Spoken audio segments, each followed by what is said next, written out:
Hey everyone, welcome to the channel. In the quiet town of Maplewood, the Carter family seemed like the picture of happiness. Daniel Carter was a respected real estate agent, known for his charm and calm confidence. His wife, Emily, was a caring schoolteacher, admired by parents and loved by her students. Together, they lived in a neat brick house at the end of Oak Street, with flowers blooming by the front porch and laughter often heard from the kitchen window. To anyone looking in, they were the definition of a perfect couple. Emily's mother, Linda, visited often. She had lost her husband years ago and found comfort spending time with her daughter and son-in-law. Emily was grateful for her mother's help, especially since Daniel worked long hours, often late into the evening. Linda cooked, cleaned, and sometimes even stayed over to keep Emily company when Daniel was away on business trips. It was a warm, close-knit arrangement, or at least that's how it appeared. Neighbors often complimented the family's closeness. At Sunday barbecues they laughed together. On birthdays they posted cheerful pictures online. Emily truly believed she had built a strong, loving home. She never noticed the subtle glances between Daniel and her mother, the ones that lasted just a little too long, nor did she pay attention to the growing tension in the air whenever they were in the same room. Daniel, on the other hand, was living a double life, one built on appearances and quiet deception. He had learned how to smile without revealing what was behind his eyes. At work, he spoke proudly of his wife, and to friends he seemed devoted. But there were cracks forming beneath the surface, tiny fractures that no one could yet see. It started with innocent conversations, talk about life, loneliness, and trust. Daniel had a way with words, and Linda, still grieving her late husband, found his attention comforting. What neither of them realized was that their connection was slowly crossing invisible boundaries. To the outside world, the Carters were the perfect family. But behind the curtains of that beautiful home, something dark and complicated was quietly growing, something that would soon destroy the peace they had worked so hard to build. The illusion was strong, but every illusion eventually shatters. And when this one did, Maplewood would never forget the name Carter. What began as small, harmless conversations soon turned into something far more complicated. Daniel and Linda found themselves spending more time together whenever Emily was at school or busy with community work. At first it was innocent, talking over coffee, sharing family worries, or discussing home repairs. But somewhere between those conversations the lines began to blur. Linda had always admired Daniel's ambition. He was polite, responsible, and seemed to care deeply for her daughter. Yet as the weeks went by, she began to notice how differently he looked at her, how his tone softened when they spoke, how his eyes lingered just a moment too long. It was a kind of attention she hadn't felt in years, and she didn't know whether to feel flattered or afraid. Daniel, meanwhile, was struggling with his own emotions. He told himself that he was simply helping Linda through her loneliness, that the warmth between them was nothing more than friendship. But deep down, he knew he was crossing boundaries that should never be crossed. The more time he spent around her, the more drawn he became, not just to her presence, but to the quiet familiarity she brought into his life. As days passed, Emily began to sense something strange. Her husband seemed distracted, often lost in thought. Her mother appeared distant too, avoiding eye contact whenever Daniel was around. Emily brushed it off as stress or fatigue, never imagining that the two people she trusted most were hiding something.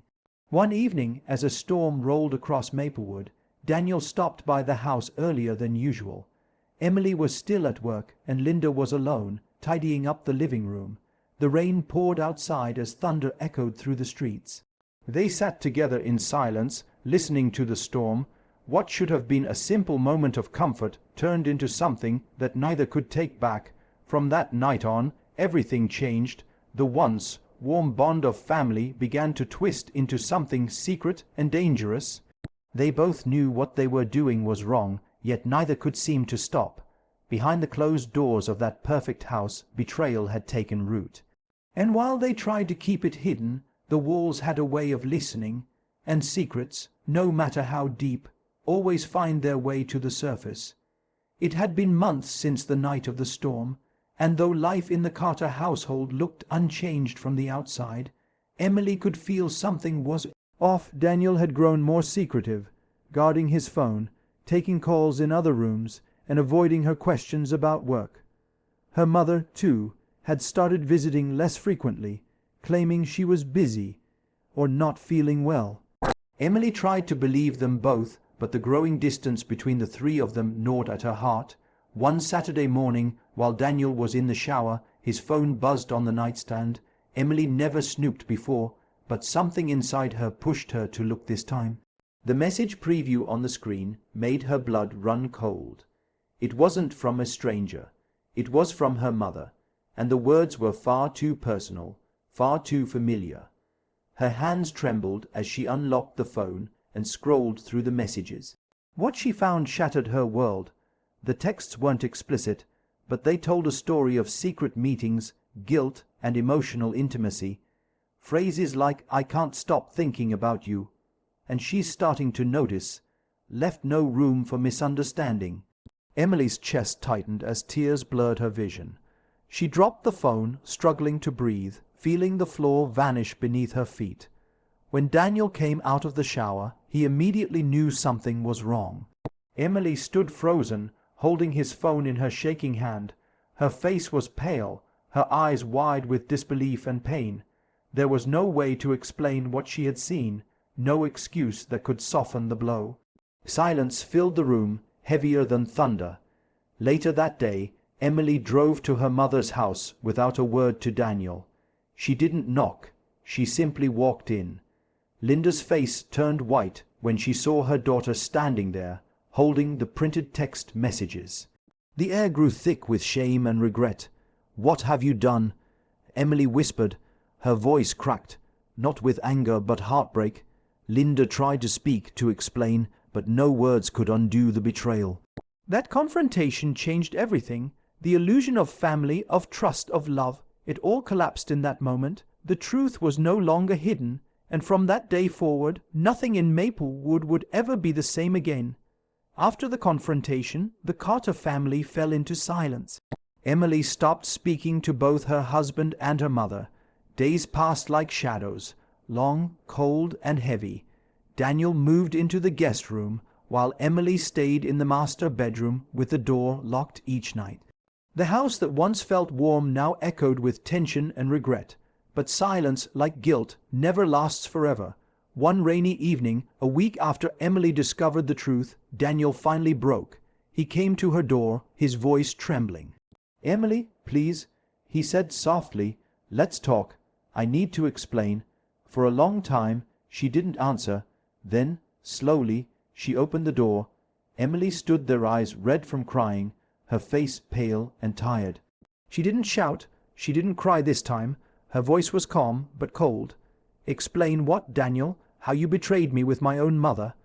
Daniel lowered his head. His words came out in broken pieces. He spoke about loneliness, about feeling neglected, about confusion he never dealt with. But each word only made things worse. He tried to make it sound like a mistake, a moment of weakness, but Emily saw through it. "A mistake is forgetting an anniversary," she whispered. This was a choice. Linda, racked with guilt, arrived later that night. She couldn't bear the silence either. She knocked on Emily's door, her hands shaking. "I'm sorry," she said through tears. "I never meant to hurt you." Emily looked at her mother with disbelief. "You didn't just hurt me," she said. "You destroyed me." The confrontation grew more painful by the minute.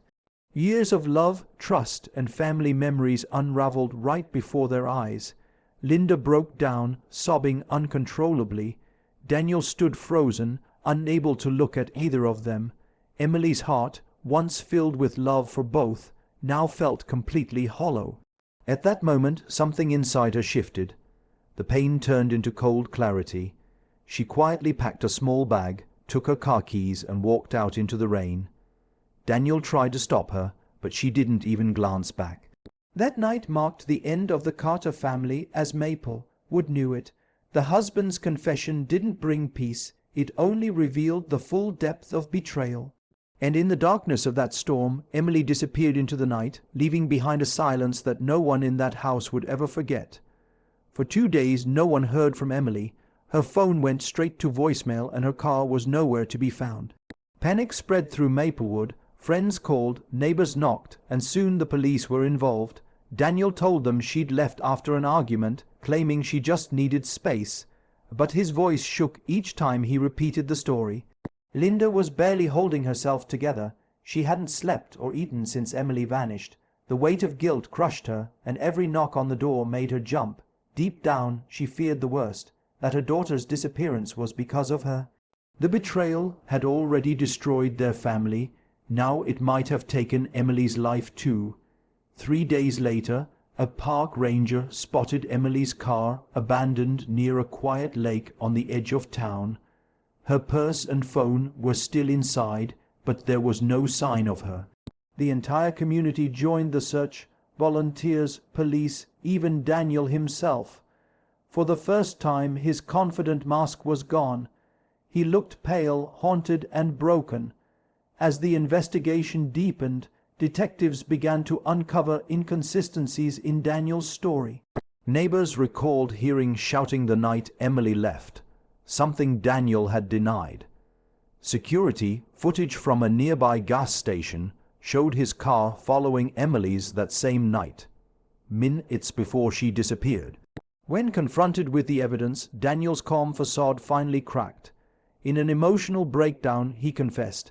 He had followed Emily to the lake, desperate to make her listen. The argument escalated.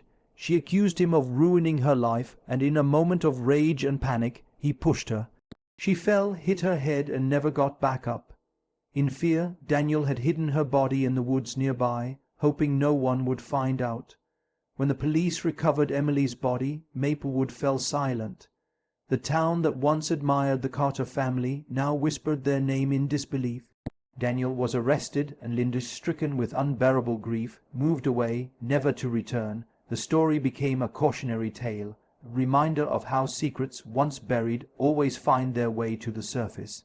The perfect family image had turned into a tragedy that no one could forget. And in the stillness of that small town, the name Carter became forever tied to betrayal, guilt, and the haunting truth that destroyed them all.